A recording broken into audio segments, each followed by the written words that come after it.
ഭാരതീയ ദാർശനികനും യോഗിവര്യനുമായിരുന്ന ഭർതൃഹരി എഴുതുന്നു, എല്ലാ ജീവജാലങ്ങളും ഭയത്തിൽ ജീവിക്കുകയാണ്.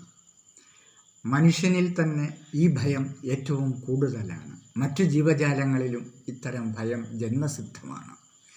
ധനവാന് തങ്ങളുടെ ധനം നഷ്ടപ്പെടുമോ എന്ന ഭയം, സൗന്ദര്യമുള്ളവർക്ക് തങ്ങളുടെ സൗന്ദര്യം നഷ്ടപ്പെടുമോ എന്ന ഭയം, ആരോഗ്യമുള്ളവർക്ക് തങ്ങളുടെ ആരോഗ്യം നഷ്ടപ്പെടുമോ എന്ന ഭയം. ഇത്തരം എല്ലാ ഭയവും പിടികൂടിയാണ് ജീവജാലങ്ങൾ ഭൂമിയിൽ വരുന്നത്.